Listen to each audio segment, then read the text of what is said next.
এক বস্ত্রে যদি ছোট্ট একটা ছিদ্র উৎপন্ন হয়, আর যদি আমরা তার দিকে নজর না দিই, তাহলে সময়ের সাথে সমগ্র বস্ত্র ছিঁড়ে যায় আর কোনো কাজে আসে না। যদি কোনো একটা নৌকাতে ছোট্ট একটা ছিদ্র উৎপন্ন হয়, তাহলে সময়ের সাথে পুরো নৌকাই জলে ডুবে যায়। লক্ষ্যের দিকে অগ্রসর হওয়ার সময় একটা ছোট্ট ভুল আপনি যদি করে ফেলেন, তাহলে আপনাকে তা লক্ষ্যের থেকে দূরে করে দিতে পারে। এমনটা এই সম্পর্কের সাথেও হয়ে থাকে।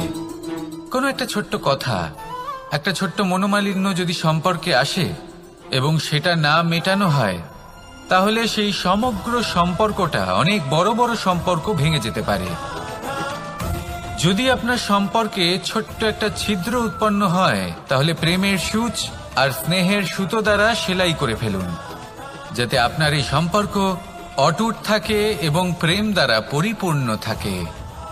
আসুন আমার সাথে ভালোবেসে বলুন, রাধা রাধা। জীবনে সাফল্য এবং অসফলতা আপনার বল, আপনার শক্তির উপরে নির্ভরশীল নয়, আপনার মানসিকতার উপর নির্ভরশীল। যদি কোনো ব্যক্তি দৃঢ় নিশ্চয় করে নেয়, তাহলে সে কখনো হারে না।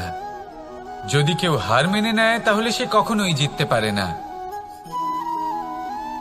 শেষ পর্যন্ত কি হয়? এই ভাবনাই সত্য হয়ে সামনে চলে আসে, আর এই ভাবনাই পরবর্তীকালে ইতিহাস রচনা করে। সেই জন্য আপনি যদি চান আপনার নাম ইতিহাসে থাকুক, তাহলে দৃঢ় হতে শিখুন। ইতিবাচক ভাবনার সাথে, পরিশ্রমের সাথে এগিয়ে চলতে থাকুন। প্রতিস্পর্ধা গ্রহণ করুন আর শুধুই এগিয়ে যেতে থাকুন। সংসারে আপনি যে কোনো উচ্চতাতেই পৌঁছতে পারবেন, কারণ ইচ্ছে শক্তি আর ভালোবাসার চেয়ে বেশি শক্তিশালী আর কিছুই নেই। তাহলে আসুন আর আমার সাথে ভালোবেসে বলুন, রাধা রাধা। আজ আমি আপনাকে একটা ছোট্ট কাহিনী শোনাবো। একবার আমি, রাধা আর দাদা, আমরা তিনজনে মিলে লুকিয়ে একটা উপবনে গেলাম আম পেড়ে খেতে।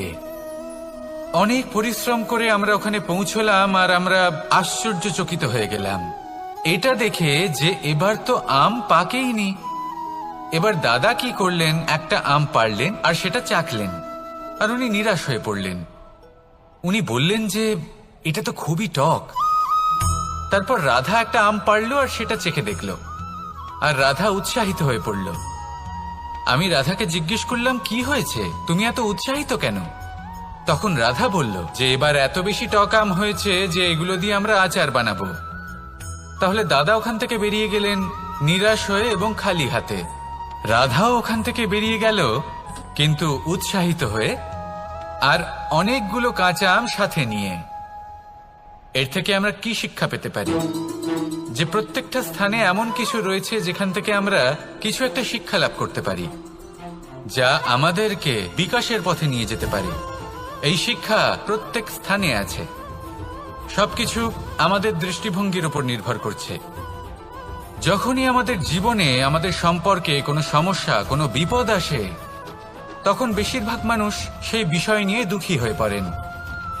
আর কিছু মানুষ এমনও থাকেন যারা শেষ পর্যন্ত তার সমাধান করেন, বিপদকে পরাজিত করেন, সম্পর্কগুলিকে আবার জুড়ে দেন।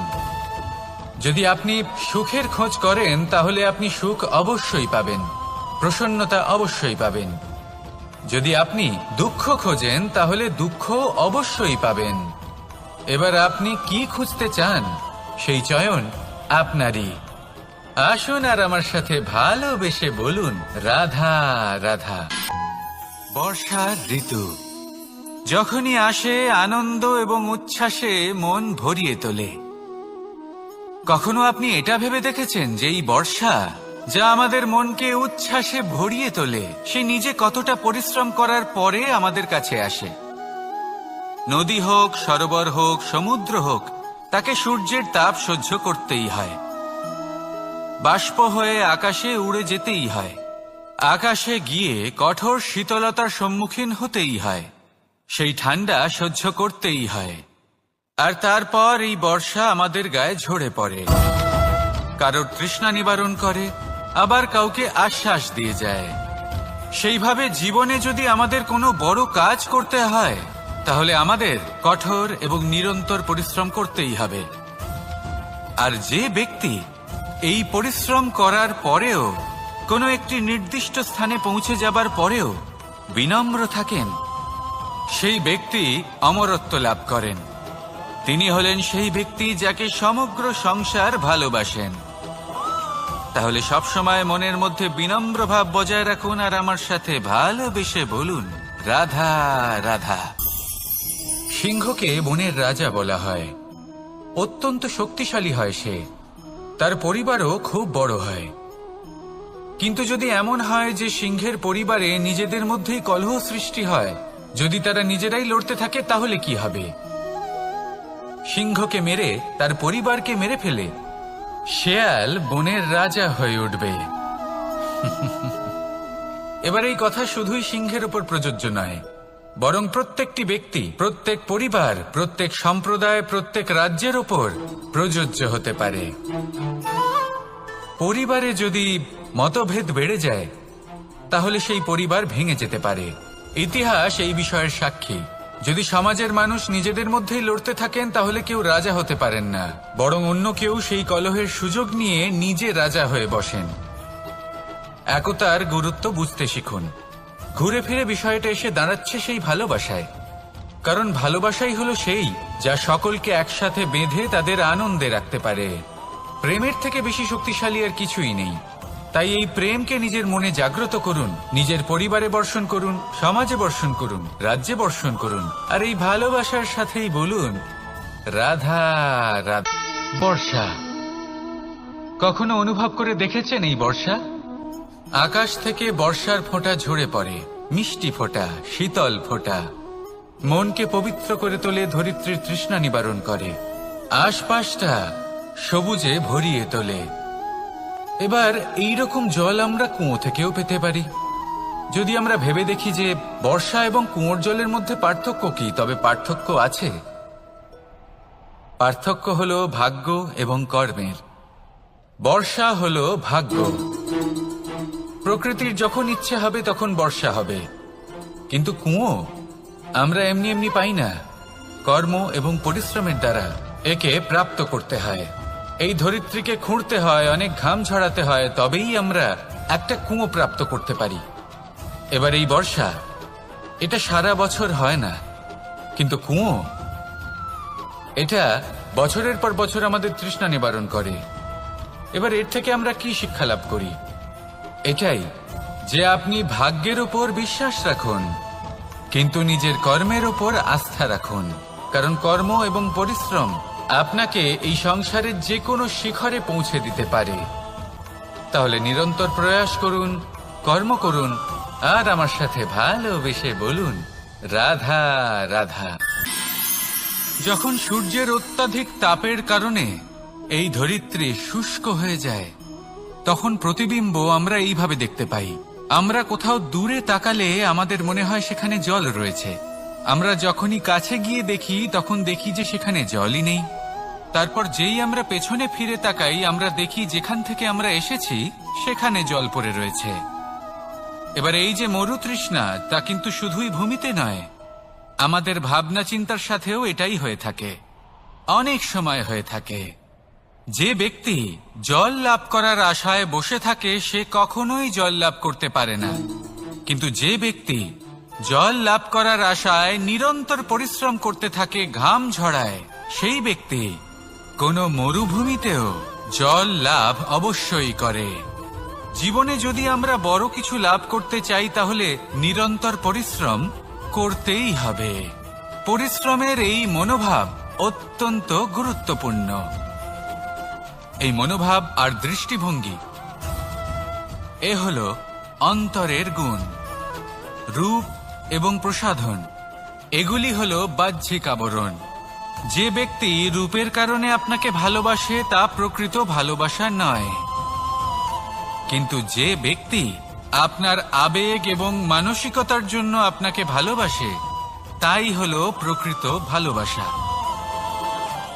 তাহলে এই কথাটা মনে রাখুন, আর আমার সাথে ভালোবেসে বলুন, রাধা রাধা।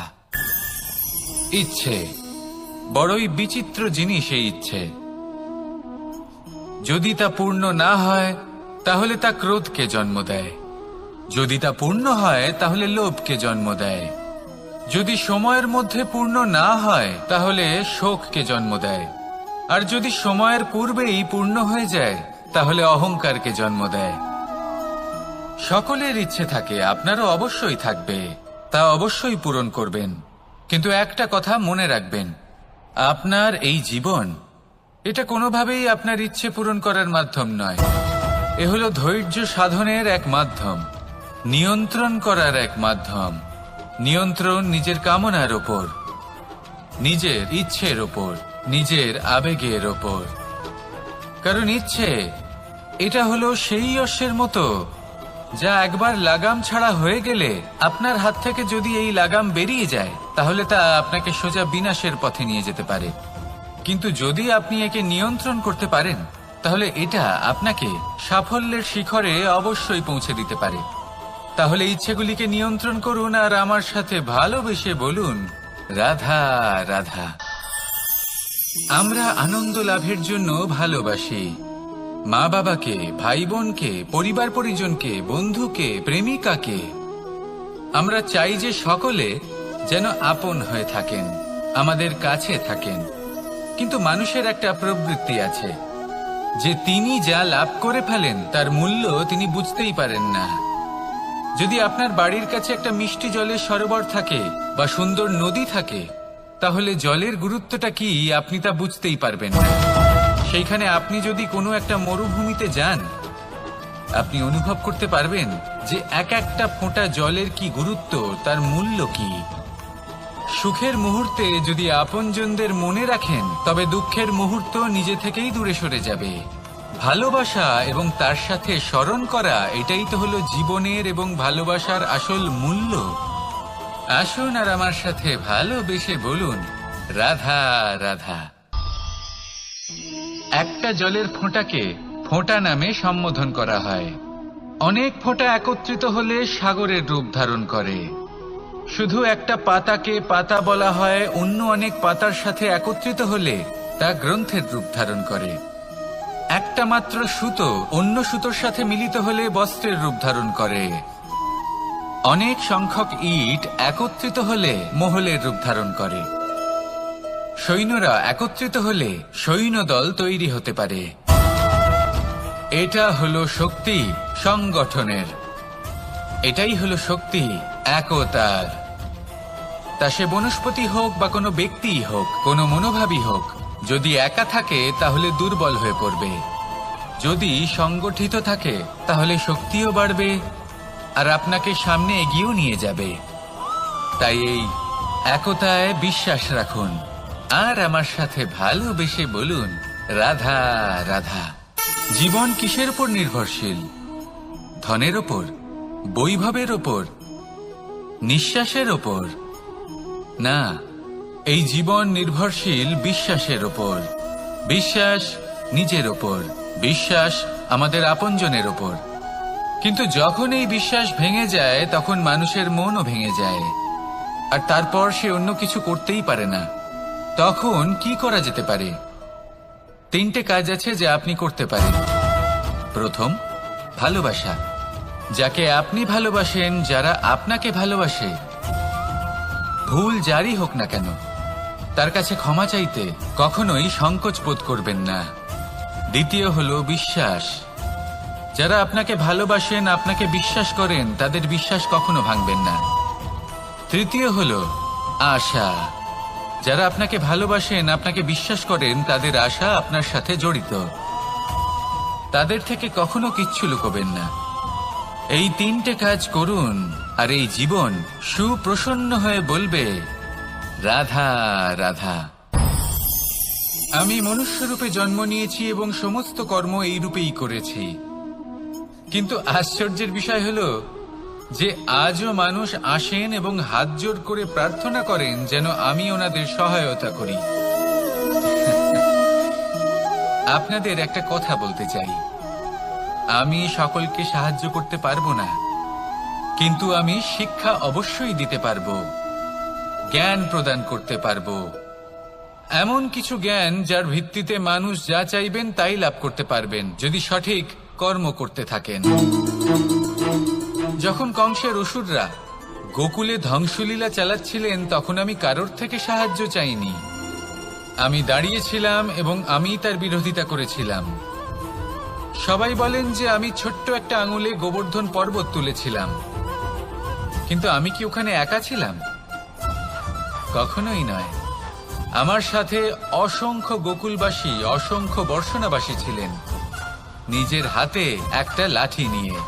ওনাদের মনোবল, ওনাদের আশীর্বাদ আমার সাথে ছিল। মহাভারতে আমি শুধুই শিক্ষক ছিলাম, আমি শুধুই শিক্ষা দিয়েছি। লক্ষ্য সাধন করেছে অর্জুনই, যুদ্ধ করেছে অর্জুনই এবং জয়ীও হয়েছে অর্জুনই। আমি শুধুই শিক্ষা দিতে পারি। অবশেষে আপনাকে শুধু এটুকুই বুঝতে হবে যে ঈশ্বর সবকিছু করতে পারেন না, করতে হবে আপনাকে। ঈশ্বর আপনাকে আশীর্বাদ করতে পারেন যে কাজ আপনি মন থেকে করবেন সেটা অবশ্যই পূরণ হবে। সেই জন্য নিজের লক্ষ্যের পথে এগোতে থাকুন। চেতনা, বিবেক এবং পরিশ্রমের দ্বারা আপনার যা যা স্বপ্ন আছে, যা লক্ষ্য আছে, আপনি অবশ্যই লাভ করবেন। আর এই মন সুপ্রসন্ন হয়ে বলবে, রাধা রাধা। কখনো কখনো এমন হয় আমরা আমাদের বাড়ির উঠোনে বীজ বপন করি, আর তা বিকশিত হয় একটা সুন্দর বৃক্ষে। তার শাখাগুলি প্রতিবেশীর বাড়ি পর্যন্ত পৌঁছয়। ফলের বর্ষণ প্রতিবেশীর বাড়িতেও হয়ে থাকে। আর আমরা ভাবি গাছ আমরা উৎপন্ন করব আর ফল খাবেন আপনারা। এই কেমন কথা হলো? আপনাকে এই কথা বুঝতে হবে যে এসব হলো ভৌতিক বস্তু, সাংসারিক বস্তু। কখনো নিজের বাড়ির বাগানে ভালোবাসার গাছ বপন করে দেখুন। তার শাখাও প্রতিবেশীর বাড়ি পর্যন্ত পৌঁছবে, ফলের বর্ষণ সেখানেও হবে। কিন্তু সেই ফল চাইতে আপনাকে যেতে হবে না, সেই ফল দ্বিগুণ মাত্রায় আবার আপনার কাছেই ফিরে আসবে। তাই নিজের বাড়িতে আর নিজের মনে ভালোবাসার গাছ উৎপন্ন করুন। এই জীবন প্রসন্ন হয়ে বলবে, রাধা রাধা। আমাদের জীবন হলো একটা উপবনের মতো, যেখানে কাঁটাও আছে আবার ফুলও আছে। আর যদি আপনি ফুল লাভ করতে চান তাহলে কাঁটার সংস্পর্শে তো আপনাকে আসতেই হবে। এটাই জীবনের সত্য। আমাদের জীবনে, আমাদের পরিবারে, আমাদের সমাজে দেখবেন ভিন্ন ভিন্ন ধরনের মানুষ আছে। কেউ আছেন দুর্জন, কেউ সজ্জন, কেউ শত্রু হন তো কেউ মিত্র। যদি আপনি দুর্জনদের কাছে যান তাহলে শুধুই কষ্ট পাবেন, যদি আপনি শত্রুর কাছে যান তাহলে ঝামেলায় জড়িয়ে পড়বেন। তার চেয়ে ভালো আপনি সজ্জনদের কাছে যান, আনন্দ এবং জ্ঞান লাভ করবেন। নিজের মিত্রদের কাছে যান, আপনি সাহস লাভ করবেন। আরো একটা কথা বলি, এই জীবন এত বড়ও নয় যে আপনি প্রত্যেক সমস্যায় প্রত্যেক মানুষের সাথে ঝামেলায় জড়াবেন। শুধু যার সাথে আপনার মনের মিল হবে তাকে প্রণাম করুন, আর যার সাথে মনের মিল হবে না তাকে দূর থেকে প্রণাম করুন। কিন্তু মনের মধ্যে থেকে প্রেমের বোধ কোথাও যেতে দেবেন না, কারণ এই ভালোবাসাই শেষ মুহূর্তে আপনার উচিত পথ প্রদর্শন করবে। তাই এই ভালোবাসাকে মনে জাগ্রত রাখুন, আর এই ভালোবাসার সাথেই বলুন, রাধা রাধা।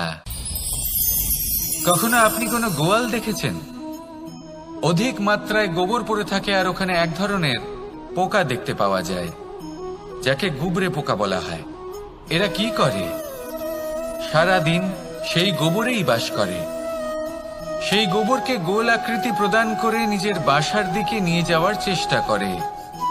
অনেক পরিশ্রম করার পরে সেই গোবরের টুকরোগুলো নিজের বাসার দিকে নিয়ে যায় আর বুঝতে পারে ওর বাসা তো খুবই ছোট, আর এই গোবরের টুকরো তো অত্যন্ত বড়। এ তো বাসাতে প্রবেশ করতেই পারবে না। তাও চেষ্টা করতে থাকে, শেষ পর্যন্ত অসফল হয় আর সেই পোকা একাই বাসাতে ঢুকে যায়। এরকম মানুষের সাথেও হয়ে থাকে। সমস্ত জীবন মানুষ ধন, স্বর্ণ, সুখ স্বাচ্ছন্দ্য এই সব কিছু অর্জন করতে ব্যস্ত থাকে। আর যখন সময় আসে এই সংসারকে ত্যাগ করে চলে যাওয়ার, তখন সে বুঝতে পারে যে এই সবকিছু তো আমি নিজের সাথে নিয়ে যেতেই পারবো না। মনে দুঃখ নিয়ে সংসার থেকে বিদায় নেয় সে। তার বদলে যদি মানুষ কোনো নির্ধন ব্যক্তিকে সাহায্য করে দেয়, কোনো দুঃখী ব্যক্তিকে হাসাতে চেষ্টা করে, তাহলে মনে সন্তোষ নিয়ে সংসার ত্যাগ করতে পারে। এই জীবনে ধন, স্বর্ণ, সুখ স্বাচ্ছন্দ্য অতি আবশ্যক, কিন্তু এগুলোই বাস্তব সম্পত্তি নয়। তাহলে কি এই বাস্তব সম্পত্তি সেটা বুঝতে শিখুন, আর আমার সাথে ভালোবেসে বলুন রাধা রাধা। আপনার থেকে বড়, আপনার থেকে মহান হলেন সেই গুরু। এটা কি আবশ্যক যে সেই গুরু কোনো ব্যক্তিই হবেন? কখনোই নয়। গুরু হলেন একটা তত্ত্ব, গুরু হলেন একটা শক্তি। গুরু একজন ব্যক্তি হলে শুধুই একজনই হতেন, কিন্তু তা নয়। গুরু হলেন একটা অনুভূতি, গুরু হলেন শ্রদ্ধা। গুরু তিনি যিনি আপনার ব্যক্তিত্বের পরিচালক হন। গুরু তিনি যিনি আপনার ব্যক্তিত্বের নির্মাতা হন। আপনি কখন, কোথায়, কোন স্থানে, কি রূপে গুরু লাভ করবেন আর কি শিক্ষা লাভ করবেন তা নির্ভর করছে আপনার মানসিকতার উপর, যে আপনি সকলকে কিভাবে আপন করে নিতে পারেন। যদি আপনি গুরুকে আপন করতে চান, জ্ঞানকে আপন করতে চান, তাহলে আপনার মধ্যে শ্রদ্ধা জাগ্রত করতে হবে, সামর্থ্য জাগ্রত করতে হবে। আপনি গুরু এবং জ্ঞানকে আপন করে নিতে পারলে তা এমনিই আপনাকে মহান করে তুলবে। তাহলে আসুন আর আমার সাথে ভালোবেসে বলুন রাধা রাধা। সময় এবং ধন, একটা যা প্রকৃতি আমাদের দান করেন আর একটা যা আমরা নিজেরা অর্জন করি। কিন্তু যখন হারিয়ে ফেলার প্রসঙ্গ আসে তখন আমরা এই দুই একসাথে হারিয়ে ফেলি। এই সময় যদি আপনি গুনতে থাকেন তাহলে তা এমনিও নষ্ট হয়ে যাবে, কারণ সময় গণনা করতে আপনি যে সময় ব্যতীত করেন তা তো এমনিই নষ্ট হয়ে যায়। এই সময়কে যদি আপনি একত্রিত করার চেষ্টা করেন তাহলে তা সম্ভব হবে না। সময়ের বিষয়ে শুধু একটাই কথা বলবো, আপনি যদি একে ব্যবহার করেন তাহলেই জীবনে বৃদ্ধি হবে। ধনের সাথেও এটাই হয়। কথায় আছে যে এই ধনের দ্বারাই ধন অর্জন করা সম্ভব। যদি আপনি এই ধনের যত্ন নেন এবং একে সামলে রাখেন তাহলে ধন আপনাকে সামলে রাখবে। এবার সময় আমরা প্রচুর পরিমাণে পাই, কিন্তু তার অর্থ এটা নয় যে আমরা তা নষ্ট করি। বাস্তব অর্থে সময় তা অত্যন্ত মূল্যবান। এর সদ্ব্যবহার করা যদি আপনি শিখে যান তবে এই সময়ও আপনাকে অবশ্যই অতি মূল্যবান করে তুলবে। আসুন আর আমার সাথে ভালোবেসে বলুন রাধা রাধা। কথায় আছে যে এমন কোনো অক্ষর নেই যার দ্বারা কোনো মন্ত্র হয় না। এমন কোনো বনস্পতি নেই যা নিজেই একটা ঔষধি নয়। পৃথিবীর এমন কোনো ব্যক্তি নেই যার মধ্যে কোনো যোগ্যতা থাকে না। শুধু প্রয়োজন হলো যে ব্যক্তিকে আমরা খুঁজে চলেছি তাকে সঠিকভাবে চিনে নেওয়া। যদি তার যোগ্যতা, তার বিশেষত্ব আমরা বুঝতেই না পারি তাহলে আর লাভ কি রইল? এই সংসারে এমন অনেক ব্যক্তি রয়েছেন যারা ছোট ছোট অসফলতার কারণে আপনাকে এটা বলে দেবে যে আপনি কোনো কাজের নন, আপনি হলেন মূর্খ, আপনি কিছুই করতে পারবেন না। এইসব কথায় কখনোই বিশ্বাস করবেন না, কারণ আপনি এবং প্রত্যেকটি জীব এই পরমাত্মা এবং এই প্রকৃতির সৃষ্টি যা অত্যন্ত বিশেষ। যদি আপনাকে উদাহরণ দিই তাহলে একদিকে আছে তরোয়াল, একটা বড় লম্বা তরোয়াল যার দ্বারা যুদ্ধ করা যায়, জয়লাভ করা যায়। আর অন্যদিকে রয়েছে একটা ছোট্ট সূঁচ, কিন্তু যে কাজ একটা ছোট্ট সূঁচ করতে পারে তা একটা তরোয়াল দ্বারা সম্ভব নয়। এর অর্থ হলো এটাই যে প্রত্যেকটা রচনা অত্যন্ত অমূল্য এবং অত্যন্ত বিশেষ হয়। তাহলে বিশ্বাস রাখুন যে আপনি অত্যন্ত বিশেষ একজন, আর প্রেমের সাথে বলুন রাধা রাধা। বাল্যকালে যখন আমি মাখন খেতাম তখন যশোদা মায়ের আমার মাখন খাওয়া নিয়ে কোনো সমস্যা ছিল না, কিন্তু যখন আমি মাখন খেতাম, মাখন চুরি করতাম, তখন যেই প্রকারে বাড়ির পরিচ্ছন্নতা আমি নষ্ট করতাম তা নিয়ে অবশ্যই যশোদা মায়ের আপত্তি ছিল। আর হবে নাই বা কেন? কথায় আছে যে যদি আমাদের ঘর পরিচ্ছন্ন থাকে সেখানে লক্ষ্মী বসবাস করে থাকেন, তবেই সেই বাড়িতে সন্তোষ ভাব থাকবে। সেই জন্যই আমাদের যশোদা মা পরিশ্রম করে বাড়ির ভেতর এবং বাড়ির বাহির সবসময় পরিচ্ছন্ন করে রাখতেন। এবার যেইভাবে আমাদের বাড়ি, যেখানে আমাদের পরিবার বসবাস করতেন, সেইভাবেই আমাদের শরীর আর আমাদের আত্মা রয়েছে যাতে আমরা বসবাস করি। একেও স্বচ্ছ রাখা প্রয়োজনীয়। এবার স্বচ্ছ কিভাবে রাখা যায়? শুধু বাহ্যিক পরিচ্ছন্নতা আর প্রসাধন দ্বারা তা সম্ভব হবে না। জীবনে কিছু কটু অভিজ্ঞতা আমাদের সকলের থাকে। সেই কটু অভিজ্ঞতাগুলির কারণে আমাদের মন, আমাদের আত্মা মলিন হয়ে যায়। এই মালিন্য থেকে আমাদের আত্মাকে মুক্ত করা অত্যন্ত প্রয়োজনীয়। এই স্বচ্ছতা অত্যন্ত প্রয়োজনীয়। আর আমাদের এই মন মালিন্য থেকে মুক্ত হতে পারে শুধুমাত্র প্রেম এবং করুণার দ্বারা। তাই সকলকে ভালোবাসতে থাকুন আর মনের মধ্যে করুণার বোধ জাগ্রত করুন। কারণ যেইভাবে বাড়ি পরিষ্কার থাকলে তাতে লক্ষ্মী বসবাস করেন, সন্তোষবোধ বজায় থাকে, সেইভাবেই যদি মন স্বচ্ছ থাকে তাহলে তাতে সন্তোষও থাকবে, শান্তিও থাকবে। তাহলে ভালোবাসতে থাকুন, মনের মধ্যে করুণাবোধ জাগ্রত করুন আর আমার সাথে ভালোবেসে বলুন, রাধা রাধা। আপনি কখনো রেশমের কীট দেখেছেন? নিজের সুরক্ষার জন্য সে নিজের লালা থেকে একটি সুতো উৎপন্ন করে আর সেই সুতো দ্বারা নিজেকে পেঁচিয়ে নেয়, প্রকৃতি এবং অন্য জীবজন্তুর হাত থেকে সুরক্ষার জন্য। কিন্তু যখন সেই সুতো শুকিয়ে যায় তখন কি হয়? তা একটা খোলসে পরিণত হয়, এত সবল হয়ে যায় যে সেই রেশমের কীট তা ভেঙে বাইরে বেরিয়েই আসতে পারে না। শেষ পর্যন্ত এই কারণেই সে মৃত্যু লাভ করে। এবার যদি একটা প্রজাপতির কথা বলি, তাহলে প্রজাপতি কি করে? যখন সে উড়তে চায় সে নিজেই নিজের খোলস ভেঙে ফেলে, সে তার পাখনা মেলে আর তারপর সে আকাশে উড়ে বেড়ায়। এটাই হলো শিক্ষা আমাদের জন্য। যদি আমরা আকাশে উড়ে বেড়াতে চাই তাহলে আমাদেরকেও অন্তর থেকে সেই খোলস ভাঙতে হবে, অর্থাৎ নিজেদেরকে বন্ধন থেকে মুক্ত করে দিতে হবে। সুরক্ষার জন্য কোনো বাঁধনে জড়িয়ে পড়া এ হলো সবথেকে বেশি অসুরক্ষিত কার্য। জীবনে সুরক্ষার ভয় থাকাটা উচিত, কিন্তু তা যদি অত্যাধিক হয়ে যায় তাহলে তা আপনাকে এতটাই দুর্বল করে দেবে যে আপনি নিজেরই সুরক্ষার চক্র ভেঙে বেরোতেই পারবেন না। যদি আপনি নবনির্মাণ করতে চান তাহলে আপনাকে নিজেরই সুরক্ষা কবচ ভেঙে বেরোতেই হবে, সাহসের সাথে পরিশ্রম করতে হবে। আর যদি আপনি এটা করতে পারেন তাহলে আপনার উড়ান কেউ আটকাতে পারবে না। আসুন আমার সাথে ভালোবেসে বলুন, রাধা রাধা। মানুষ, কোন ব্যক্তির নির্মাণ হয় কিভাবে?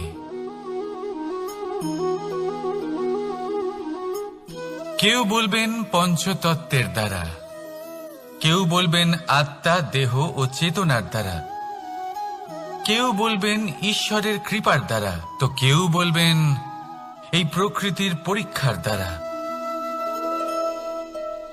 না, মানুষের নির্মাণ হয়ে থাকে বিশ্বাস দ্বারা। ব্যক্তি তখনই গড়ে ওঠেন যখন ব্যক্তিত্ব থাকে, ঠিক কিনা? আর ব্যক্তিত্ব তখনই হবে আর সেরকমই হবে যেরকম বিশ্বাস আপনি নিজের উপরে রাখবেন। যদি আপনি মনে করেন আপনি বিষের ন্যায় হবেন তাহলে আপনি বিষাক্তই হবেন। যদি আপনি এটা মনে করেন যে আপনি অমৃতের ন্যায় হবেন তাহলে আপনি অমরই হয়ে যাবেন। যদি আপনি নিজের উপরে বিশ্বাস রাখেন যে আপনি সংসারের সব থেকে উঁচু পর্বতের শিখরে পৌঁছতে পারবেন তাহলে আপনি অবশ্যই পৌঁছবেন। যদি আপনার এরকম মনে হয় যে আপনি এরকম কখনো করতে পারবেন না তাহলে এরকম কখনোই হবে না। ভেবে দেখবেন, বিশ্বাসের মধ্যেই বিশ্ব বাস করে থাকে, তো আপনার অস্তিত্ব কেন করবে না? যেমন বিশ্বাস আপনি নিজের উপরে রাখবেন তেমনই আপনি হয়ে উঠবেন। সেই জন্য নিজের উপরে বিশ্বাস রাখুন। আর হ্যাঁ, ভালোবেসে বলুন রাধা রাধা। শত্রুতা, একজন মানুষ অন্য মানুষের সাথে শত্রুতা করে বসেন, দুজন ঘনিষ্ঠ বন্ধু। এমনও এক সময় আসতে পারে যখন এনারা একে অপরের শত্রু হয়ে ওঠেন।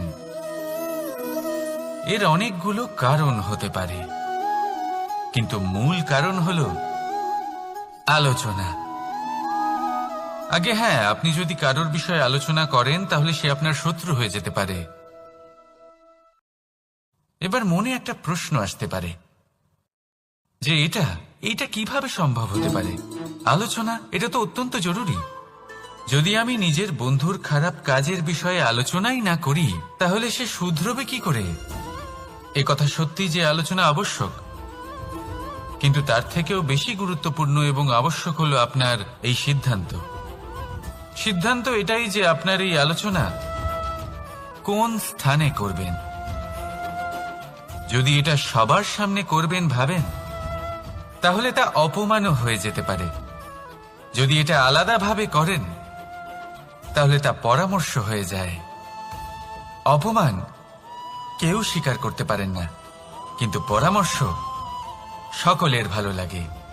তাহলে যদি আপন কারোর জন্য ভালো কিছু চান, কাউকে শুধরে দিতে চান, আর আপনার মনে হয় আলোচনা আবশ্যক, তাহলে সর্বপ্রথম সময়, পরিস্থিতি আর স্থানের কথা মনে রাখবেন।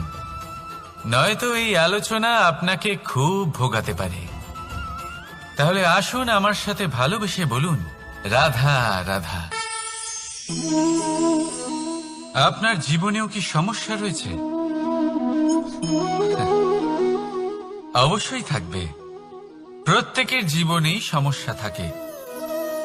প্রত্যেক মানুষ জিজ্ঞাসাও করেন যে এই সমস্যা আসলে কি আর কেন আসে এ জীবনে। আপনাকে একটা কথা বলে দিই যে সমস্যা আসলে সেটা নয় যা আপনার পথে বাধা সৃষ্টি করে, বরং সমস্যা হলো সেটাই যেটা আপনি তখন দেখতে পান যখন আপনার একাগ্রতা আপনার পথ থেকে, আপনার লক্ষ্য থেকে সরে যেতে থাকে। আর এই সমস্যাগুলি দূর করার জন্য, এর সমাধান করার জন্য একটাই পথ আছে। নিজের সমস্ত ভাবনা আরো একবার একাগ্র করুন নিজের পথের দিকে, নিজের লক্ষ্যের দিকে। আপনার সমস্ত ভাবনা যদি কেন্দ্রীভূত হয় নিজের লক্ষ্যে, তাহলে এই সমস্যা দূরে থাকবে।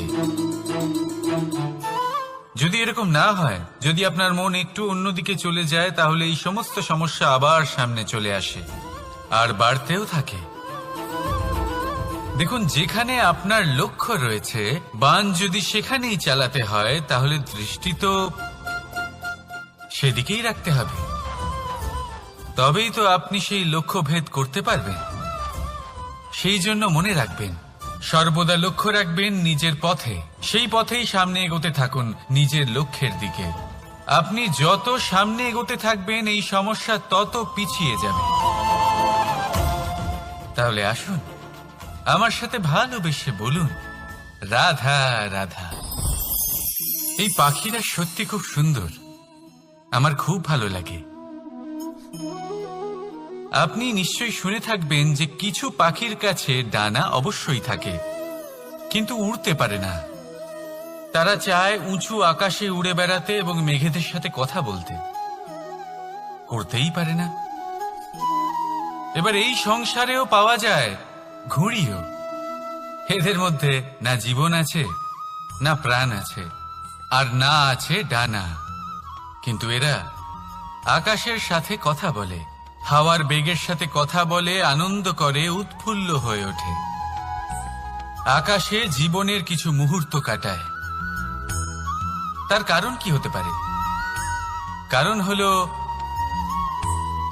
সুতো। এই সুতো যদি সঠিক হাতে থাকে, তাহলে এই কাগজের তৈরি ঘুড়িও আকাশের উচ্চতায় উড়ে বেড়াতে পারে। এবার এই সুতো আসলে কি? এই সুতো হলো আসলে ভালোবাসা। এই সুতো হলো আসলে বিশ্বাসের। আর এটা আপনি দিয়ে থাকেন তাদের হাতে যাদের আপনি বিশ্বাস করেন, যাদের আপনি নিজের সর্বস্ব দিয়ে দেন। ভেবে দেখুন, এই ভালোবাসা আর বিশ্বাসের সুতো আপনি যদি সঠিক মানুষের হাতে দিয়ে দেন, তাহলে আপনি অনেক উচ্চতায় উঠতে পারবেন, আকাশের উচ্চতায় উড়ে বেড়াতে পারবেন, মেঘের সাথে কথা বলতে পারবেন, পাখিদের মতো উঠতে পারবেন, যা ইচ্ছে তাই করতে পারবেন। শুধু এই মানুষ সঠিক হতে হবে, এমন একজন মানুষ যার মনে আপনার জন্য ভালোবাসা রয়েছে, এমন এক মানুষ যার মনে কোনো স্বার্থ নেই, যিনি পরোপকারী, এমন একজন ব্যক্তি যিনি আপনার অস্তিত্বকে বাইরে নিয়ে আসতে পারবেন, তাকে উজ্জ্বল করে তুলবেন।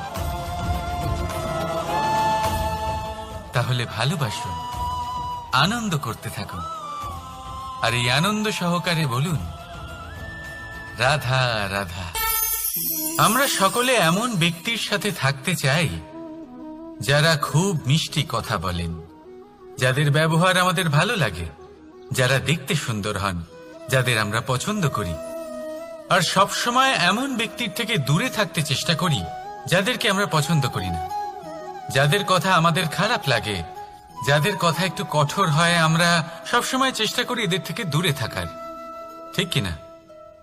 কিন্তু যদি বাস্তবটা দেখি, তাহলে এই কঠোরতা জীবনে শান্তির প্রলেপ দেয়।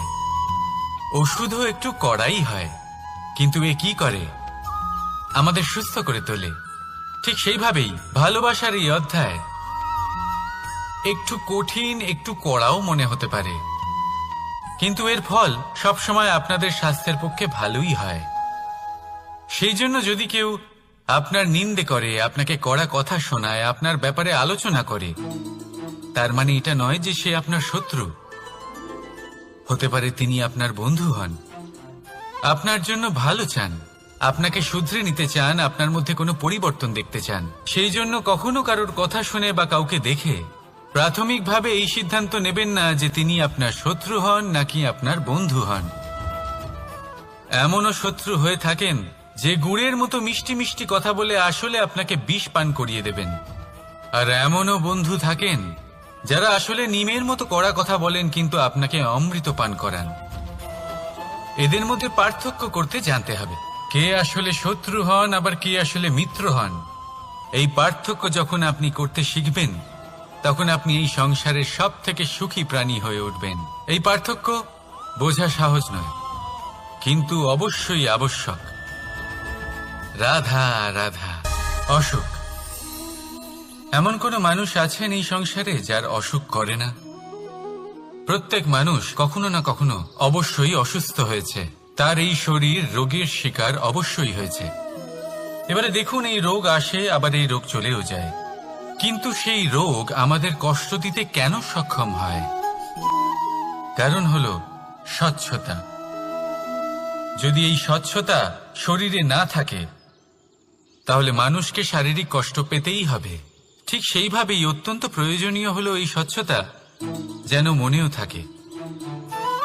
যদি এই স্বচ্ছতা মনে না থাকে, তাহলে মানুষ চারিত্রিকভাবে কষ্ট সহ্য করেন। এবারে নিবারণ কি হতে পারে?